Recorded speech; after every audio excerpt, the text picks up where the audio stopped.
அழகு 2ல் என்னடங்க சுமதியோட ஊரை பற்றி சொல்லித்தர போகிறாங்க சாமி. ஸோ வாங்க வாங்க சிறப்பு மருத்துவ முகாமிற்கு வாங்க. ஆட்டோவில் வந்து சொல்லிகிட்டே போகிறாங்க. இந்த மாதிரி நோட்டீஸும் கொடுக்குறாங்க சாமி. பாட்டி படிக்க சிரமப்பட்டாரு, பாட்டிக்கு வந்து கண்ணு தெரியலையே, நம்ம கூட இந்த முகாம் கூப்பிட்டு போகலான்னு நினைக்கிது இந்த பாப்பா. பாட்டி இங்கே பாருங்கள் என்ன சுமதி அப்படின்னு பாட்டி கேட்குறாங்க. உங்கள் பிரச்சனை சரியாகிவிடும் பாட்டி, நம் ஊரில் சிறப்பு மருத்துவ முகாம் நடக்கப் போகுது அப்படின்னு சுமதி சொல்லுது. பாட்டி அதுக்கு அப்படியா, அங்கே என் கண்களை பரிசோதனை செய்யலாமா, கண் வந்து பரிசோதனை செய்யலாமா அப்படின்னு பாட்டி கேட்குறாங்க. ஆமாம் பாட்டி, அங்கே கண் பரிசோதனை மட்டுமின்றி மற்ற உடல்நல பிரச்சனைகளுக்கும் சிகிச்சை பெறலாம் அப்படின்னு சொல்லி சுமதி சொல்லுது. முகாமிற்கு நாளைக்கு செல்வோம் அத்தை அப்படின்னு சுமதியோட அம்மா சொல்லுது. ஓகேயா அம்மா, நானும் வருகிறேன் அப்படின்னு சொல்லி சுமதியும் சொல்லுது. அப்போது சுமதியோட அப்பா, நல்லது சுமதி, நீயும் சென்றால் முகாமை பற்றி மேலும் தெரிந்து கொள்ளலாம் அப்படின்னு அப்பா சொல்கிறாரு.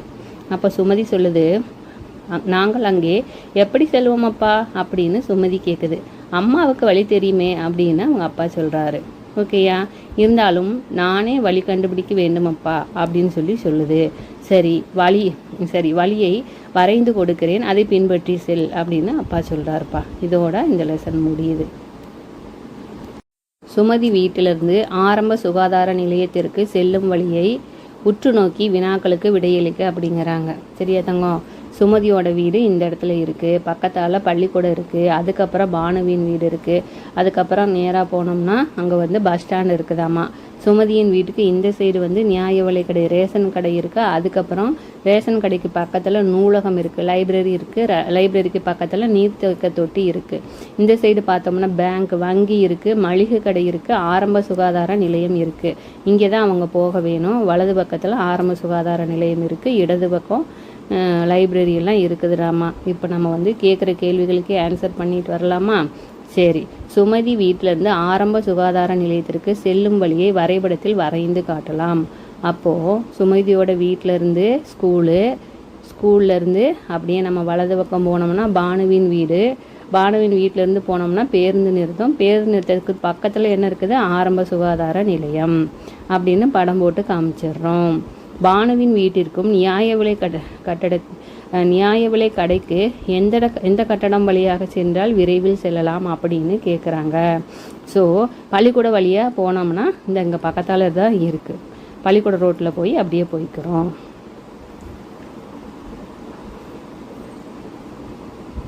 அடுத்தது, பள்ளிக்கு வலது பக்கம் உள்ள கட்டடம் எது? பள்ளிக்கூடம் எங்கடாமா இருக்குது? இங்கே இருக்குது. வலது பக்கம் என்ன இருக்குது? இங்கே வங்கி இருக்குது, பேங்க் இருக்குது. சரியா? அழிச்சிடலாம். அழிச்சிட்டு கடைசியில் இதை வரைஞ்சி கொடுக்குறேன். ஸோ பள்ளிக்கு வலது பக்கம் வந்து பேங்க் இருக்குது, இவங்க கொடுத்துருக்காங்க வர வலது பக்கம் பேங்க் இருக்குது. அடுத்தது, ஆரம்ப சுகாதார நிலையத்திற்கு இடது பக்கம் என்ன இருக்குது அப்படின்னு கேட்குறாங்க. ஆரம்ப சுகாதார நிலையம் இந்த இடத்துல இருக்குது. இதுக்கு வந்து இடது பக்கம் பேருந்து நிறுத்தம் இருக்குது.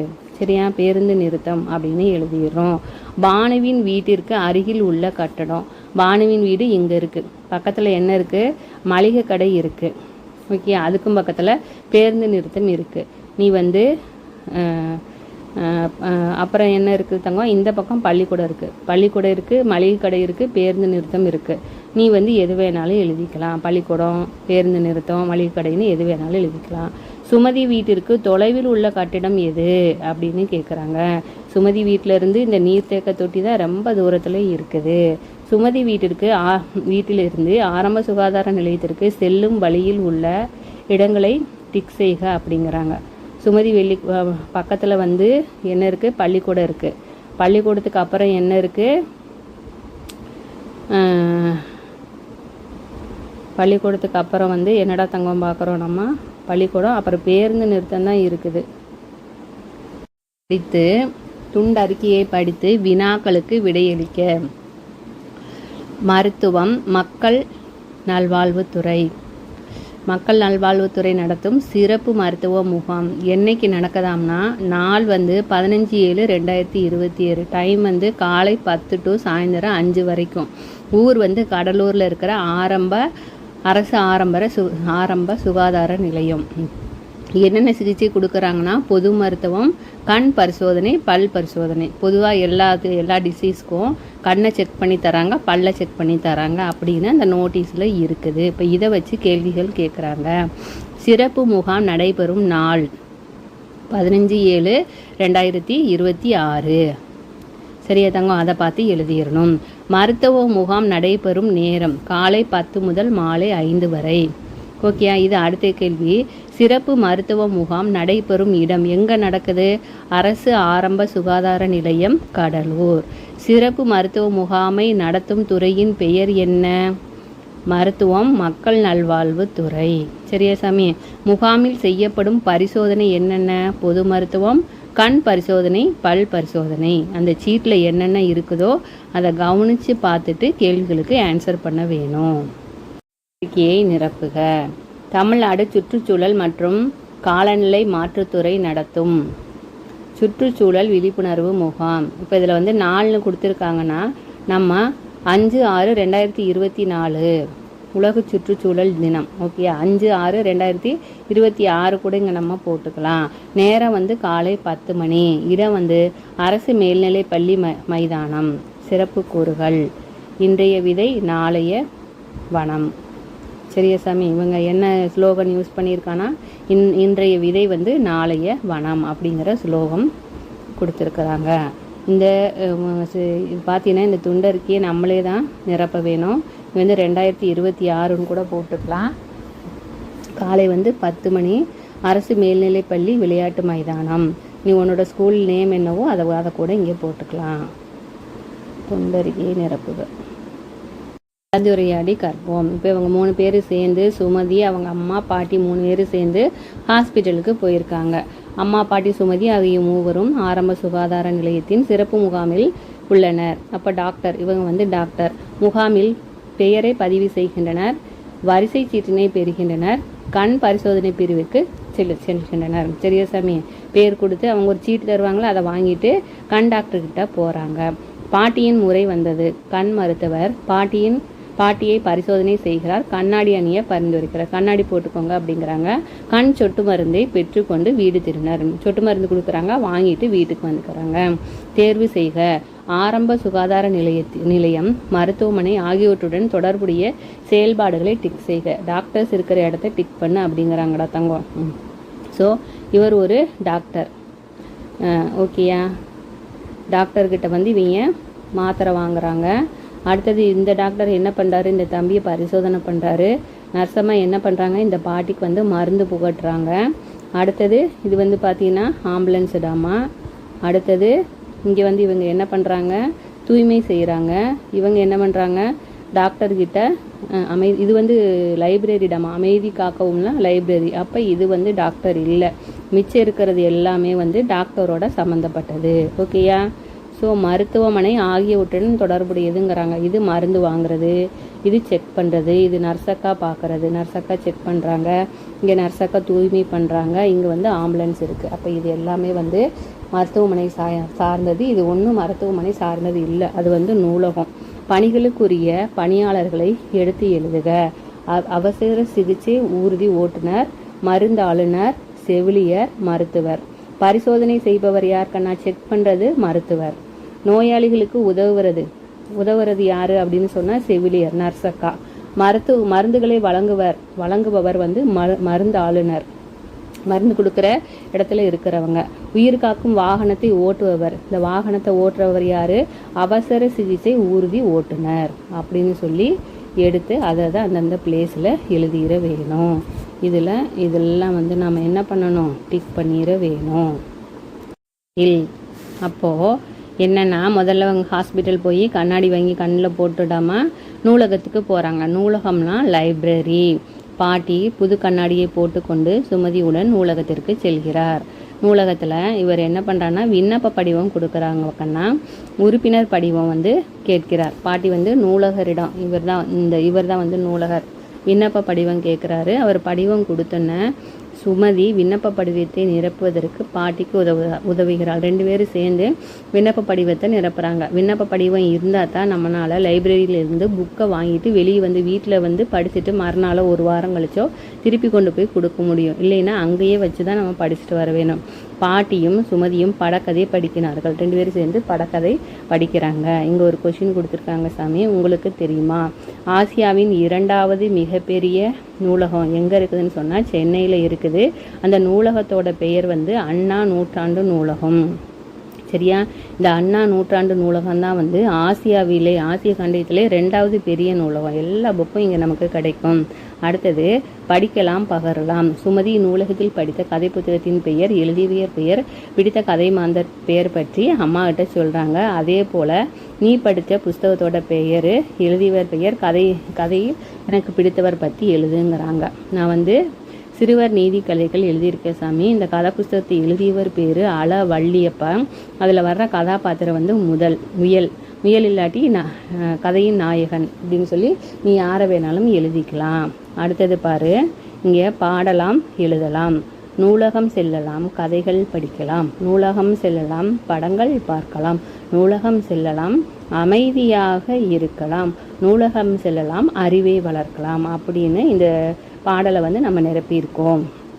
வாங்க எழுதலாம், நூலகத்தில் காணப்படும் அறிவிப்புகளை எழுதுக. இதெல்லாம் தாண்டாம அறிவிப்பு என்ன கொடுத்துருக்காங்க, உரிய நேரத்தில் புத்தகத்தை திருப்பி தரவும், புத்தகத்தில் எழுதக்கூடாது, அடுத்தது அமைதி காக்கவும், இதெல்லாம் தான் அறிவிப்பு. ஸோ அந்த அறிவிப்புகளை நம்ம இங்கே எழுத போகிறோம். அமைதி காக்கவும், புத்தகத்தின் பக்கங்களை கிழிக்க வேண்டாம், நூலக நேரத்தை பின்பற்றுவோம், புத்தகத்தை இடத்தில் வைக்கலாம், நீ அங்கே இருக்கிறத கூட இங்கே யூஸ் பண்ணிக்கலாம். That's all. பயணம், பட விளக்கப்படத்தை பார்த்து விடையளிக்க. கிழமை, நூலகத்திற்கு வருகை தந்தோர். நூலகத்திற்கு எந்தெந்தனைக்கு எத்தனை பேர் வந்திருக்காங்கன்னு கொடுத்துருக்காங்கடாமா. அதை வச்சு கீழே இருக்கிற கொஷினுக்கு ஆன்சர் பண்ணணும்.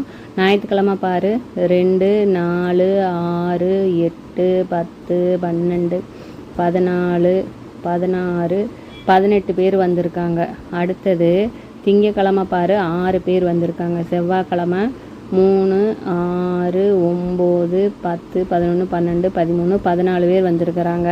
புதன்கிழமை பாரு, 3, 6, 9, 10, 13, 16 பேர் வந்திருக்காங்க. வியாழக்கிழமை பார்த்தோம்னா 6 பேர் வந்திருக்காங்க. இப்போ எண்ணி எழுதிட்டோம். நூலகத்திற்கு அதிகமாக வருகை புரிந்த கிழமை எது அப்படின்னு சொன்னால் ஞாயிற்றுக்கிழமை மற்றும் புதன்கிழமை. ஓகேயா? ஸோ அவங்க வந்து 16, 18 பேர். மேக்ஸிமம் வந்து அதிகமானவர் வருகை தந்தவர்னா ஞாயிற்றுக்கிழமை தான் எழுதணும். புதன்கிழமை எத்தனை பேர் வருகை தந்தனர், இவை நான் 11 ஓட்டுக்கிறேன். புதன்கிழமை பாரு சாமி, 3, 6, 9, 10, 13, 14, 15, 16 பேர் வந்திருக்கிறாங்க.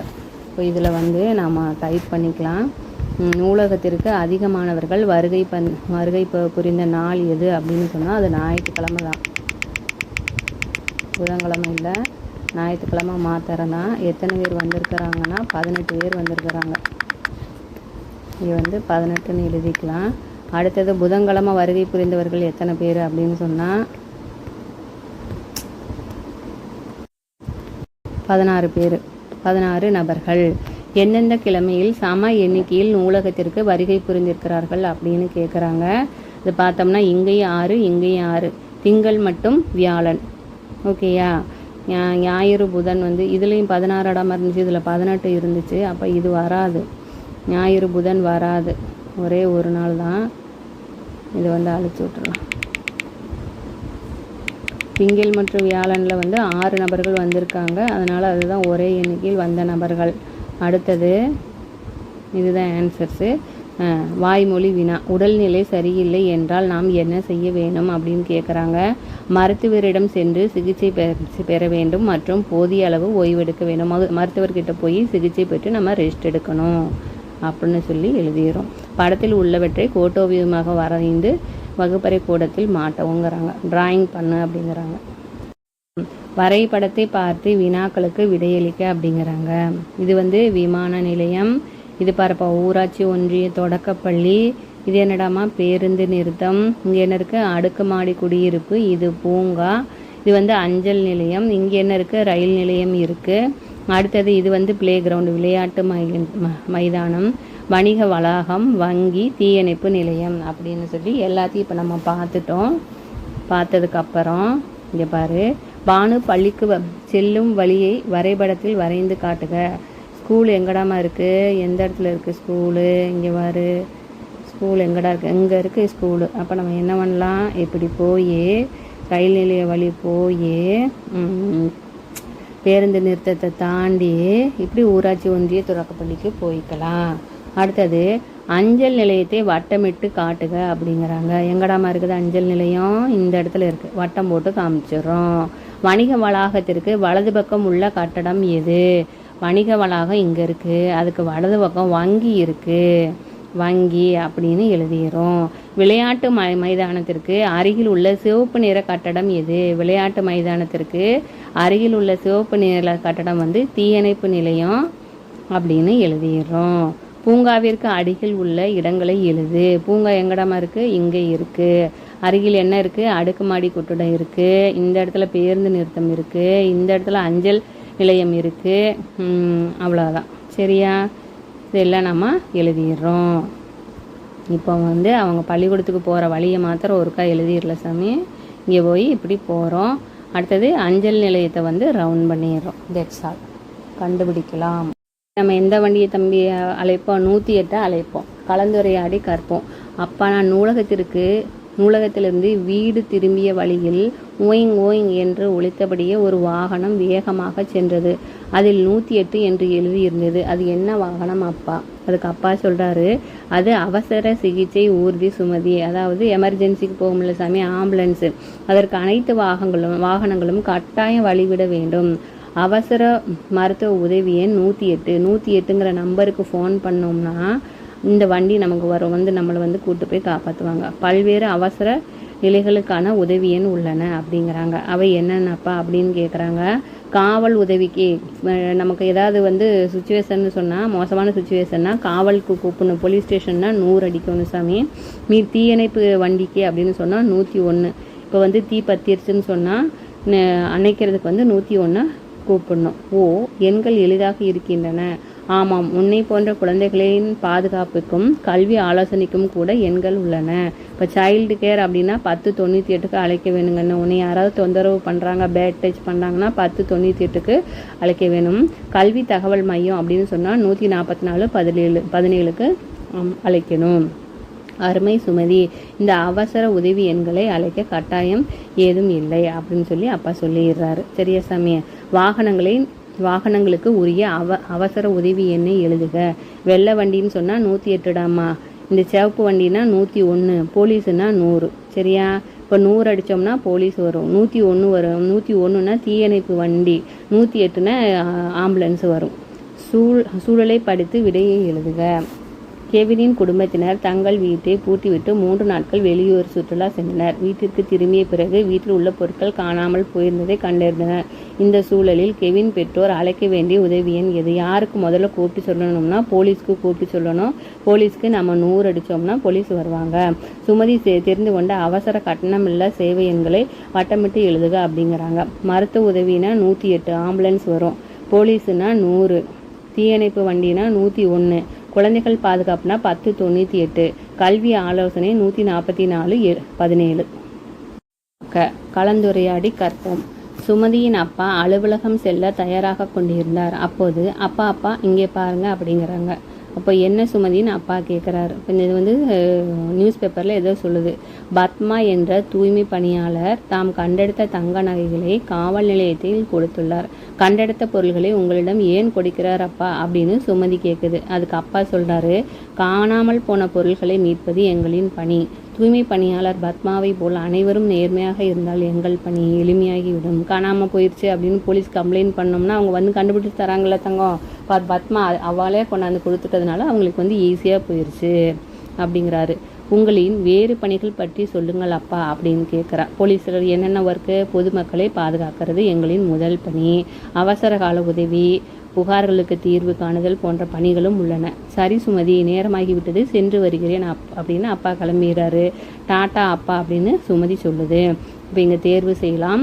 காவலர்கள் உதவி தேவைப்படும் இடங்கள் என்ன? மெரினா பீச்சில் போய் விளையாடுறோம், இங்கே போலீஸ் தேவையா? தேவையில்லை. ரயில்வே ஸ்டேஷனில் தேவை, ஏன்னா நிறைய திருடர்கள் இருப்பாங்க, அதனால அங்கே தேவை. பள்ளிக்கூடத்துக்கு தேவையா? பள்ளிக்கூடத்துக்கு டீச்சர் தான் தேவை, போலீஸ் தேவைப்படுறது இல்லை. நூலகத்தில் தேவையா? நூலகத்தில் எல்லாம் அமைதியாக படிப்பாங்க, அங்கேயும் தேவையில்லை. இங்கே பாரு, சாலை சந்திப்பில் டிராஃபிக் போலீஸ் நின்றுட்டுருப்பாங்களா சாமி, டிராஃபிக் கிளியர் பண்ணுறதுக்கு, அப்போ அங்கே தேவை. அடுத்தது இங்கே பாரு, இது மாதிரி எக்ஸிபிஷனு இதெல்லாம் போட்டிருப்பாங்களா திருவிழா, அங்கெல்லாம் கண்டிப்பாக போலீஸ் தேவை, ஏன்னா அங்கே வந்து திருட்டு பையன் ஜாஸ்தியாக இருக்கும், அதனால் அங்கெல்லாம் போலீஸ் தேவை. அப்போ மொத்தம் 3 இடம், 1 2 3. கீழ்காணும் பணிகளில் காவலர்களுக்கு பொருந்தாத பணியை தேர்வு செய்க. பொதுமக்களை பாதுகாக்கிறது போலீஸ் பணி, கூட்டம் கூடும் இடங்களில் மக்களை கட்டுப்படுத்துறது போலீஸ் பணி, இரவு நேர காவல் வந்து போலீஸ் பணி, நோயாளிகளை பரிசோதனை செய்து வந்து டாக்டரோடது, அப்போ இதைத்தான் நம்ம குறிக்க வேணும். இது கடைசி ஆப்ஷன். அப்போது நோயாளிகளை பரிசோதனை செய்தல். குதிரை உருவாக்குதல். என்னை அழைக்க 101, நான் சிவப்பு நிறத்தில் இருப்பேன், மணி எடுத்து கொண்டே வருவேன், நான் யார் அப்படின்னு சொன்னால் அது யார்? தீயணைப்பான். இப்போ இது நம்ம உருவாக்கணும். என்னை அழைக்க 108, நான் வெள்ளை நிறத்தில் இருப்பேன், நோயாளிகளை அவசரமாக அழைத்து செல்லுவேன், மருத்துவமனைக்கு விருந்து செல்வேன், நான் யார் அப்படின்னு சொன்னால் ஆம்புலன்ஸ், அவசர சிகிச்சை ஊர்தி. குறிப்புகளை பறித்து கட்டங்களை நிரப்புக. வலமிருந்து இடம், சரியா சாமி? இப்படி போகிறது. பரிசோதனை செய்கிறது எங்கே? மருத்துவமனை.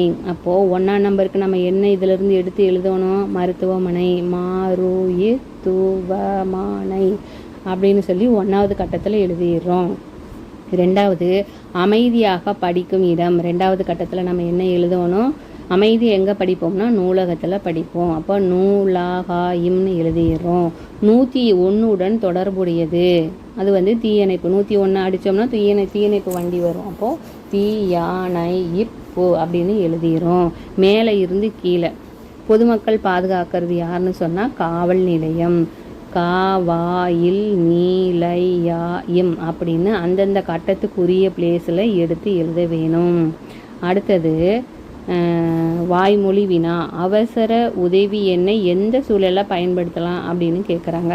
விபத்து ஏற்பட்டுருச்சு, தீ விபத்து ஏற்பட்டுச்சு, திடீர் உடல் நலக்குறைவு, திருட்டு அல்லது உயிருக்கு ஆபத்தான நிலை அப்படிங்கிற காலங்களில் நாம் அவசர உதவி எண் 100, 108, 101 இதையெல்லாம் அழைக்கலாம் அப்படின்னு சொல்லிடுறோம். செயல் திட்டம். காவல்துறை உங்கள் நண்பன் எனும் தலைப்பில் சில பாடல்கள் எழுதி கலைக்கூடத்தில் காட்சிப்படுத்துங்கிறாங்க.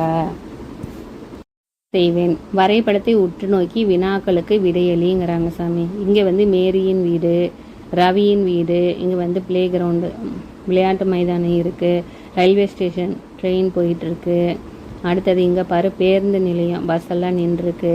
இது அஞ்சல் நிலையம், இது பேங்க்கு, இங்கே வந்து ஒரு ஸ்கூல் இருக்குது. நெக்ஸ்ட்டு வந்து ஒரு காவல் நிலையம் போலீஸ் ஸ்டேஷன் இருக்குது.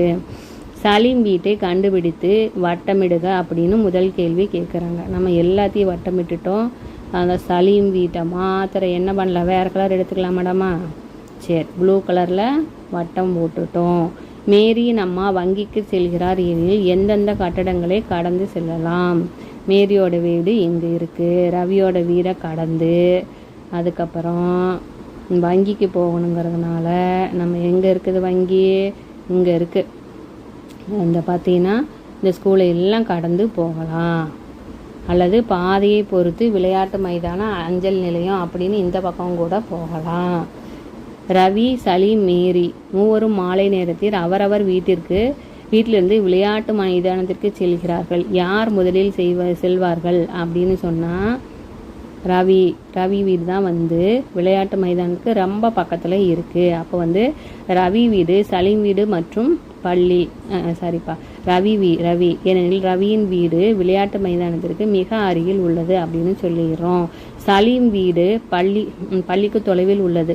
சரியா தவறா? தவறு. ஏன்னா சலீம் வீடு பள்ளிக்கு ரொம்ப பக்கத்தால் இருக்குது. சரியாடாமா? அப்போ நம்ம இதில் என்ன ரவுண்ட் பண்ணணும்?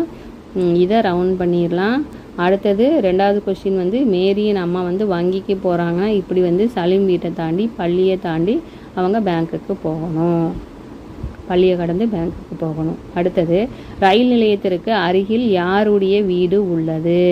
இங்கே இருக்க ரயில்வே ஸ்டேஷனு பக்கத்தில் மேரியோட வீடு இருக்குது. அப்போ நம்ம என்னென்னு எழுதணும்? மேரியின் வீடு. சலீமின் மாமா பேருந்து நிலையத்திற்கு வந்து இறங்குகிறார். வெளியே வந்தவுடன் அவர் முதலில் பார்க்கும் கட்டடம் எது? பேருந்து நிலையம் இங்கே இருக்குது. வெளியே வந்தோன்னா பார்த்தோம்னா என்ன இருக்குது? விளையாட்டு மைதானம் இருக்குது. இல்லைன்னா காவல் நிலையம் கூட சொல்லலாம்டா. விளையாட்டு மைதானம் சொல்லலாம், காவல் நிலையம் சொல்லலாம். காவல் நிலையம் தான் சொல்ல வேணும். காவல் நிலையம் தான் இங்கே இருக்குது. அப்போ நம்ம வந்து இந்த இடத்துல என்னென்னு மாற்றிடலாம்? காவல் நிலையம்னு மாற்றிடலாம். அழிச்சிட்டு டைம் ஆகிற போகுது. காவல் நிலையம், காவல் நிலையம். நூலகம் நமக்கு எவ்வாறு பயன்படுகிறது அப்படிங்கிறாங்கப்பா. அறிவை வளர்க்க பயன்படுது. பயணம். இந்த பாடத்தில் நம்ம என்ன கற்றுக்கிட்டோன்னு சொன்னால், ஆரம்ப சுகாதார நிலையம், நூலகம், காவல் நிலைய பணிகள் இதெல்லாம் வந்து கற்றுக்கிட்டோம். அடுத்தது அவசர உதவி எண்களை தேவையான சூழலில் பயன்படுத்துறதுக்கு கற்றுக்கிட்டோம். அடுத்தது என்ன கற்றுக்கிட்டோம்? வரைபடத்தை பயன்படுத்தி சுற்றியுள்ள இடங்களை கற்றுக்கிட்டோம். அடுத்தது வகுப்பறை நடைமுறைகளை வந்து கற்றுக்கிட்டோம். அடுத்தது குடும்ப உறுப்பினர்கள் உறவு முறைகளை பற்றி நல்லா தெரிஞ்சுக்கிட்டோம். அதுக்கடுத்தது நமது பலம், ஆர்வம், திறமைகளை கண்டறிந்து விவரித்தல். இது எல்லாமே வந்து இந்த பாடத்தில் நம்ம கற்றுக்கிட்டோம்.